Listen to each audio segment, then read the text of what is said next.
Hi guys, I'm Swedha from 2nd B.Sc, Department of Computer Science in KCSKNC College of Arts and Science. In this video, I'm going to explain about data types in Java. If you have to store some certain information and then display it, how will you do?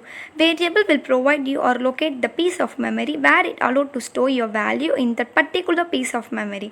But memory, what types of value it will be stored and what size of the value it allowing to store. You need decide. How to computer determine the types of value accept and allow into store in done by a data type. So here, what is data type? A data type is an attribute of a variable which tells the compiler or interpreter how the program intends to use the variable. It defines the operations that can be done on the data and what type of value can be stored. According to the property, the process data types are divided into two groups, primitive data type and non-primitive data types. Primitive data types. A primitive data type is predefined by a programming language.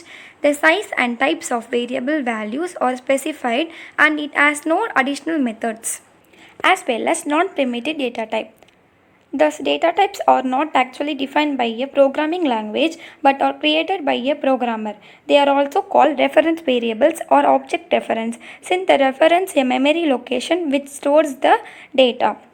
So, primitive data type they will store the value size is predefined and non-primitive data type we cannot predefine the value.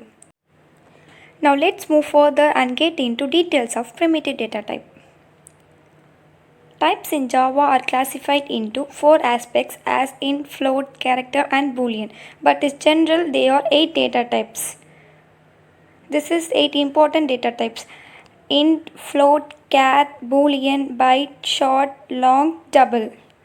Now let's understand each of the data type in depth. First I will tell you what is Boolean data type. A Boolean data type comprises of a bit of information and can store only true or false values. This data type is used to track true-false conditions. Let's more understand the next data type. It's byte data type. This is an example of a primitive data type. It is an 8 byte sign 2's complement integer. It stores whole numbers that lie between -128 to 127. A byte data type is helpful for saving memory in large amounts. Let's move further and following data type is char data type. This data type is used to store a single character. The character must be enclosed within a single quote like capital letter E or small letter e. Alternately, you can also use ASCII values to display certain characters. The next data type on the list is int data type. This data type can store whole data type when you create variables with a numerical value. For example, you have to store integer value, you use int, right? This is numerical. Certain are the data type which you allow to store integer value and the certain data type which also allow to texture values. This is integer data type. Now let's look at the next data type is long data type.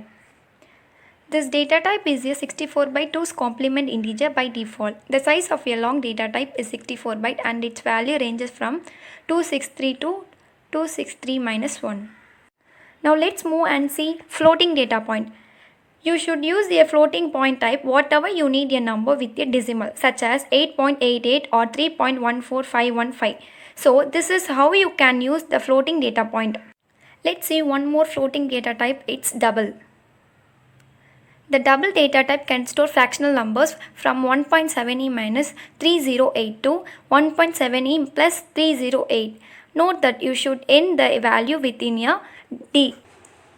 Non-primitive data types refer to object and hence they are called reference types. Example of non-primitive type include strings, arrays, classes, interface, etc. You can refer to below further to understand the different data type with respect to the memory allocated to them. Let's now understand the non-primitive data type in short. Strings. Strings is a sequence of characters but is Java. A string is an object that represents a sequence of characters. Arrays. Arrays is Java or homogeneous data structures implemented in Java as object. Array stores one or more values of a specific data type and provide index access to store the same. Classes. A class is Java is a blueprint which includes all your data.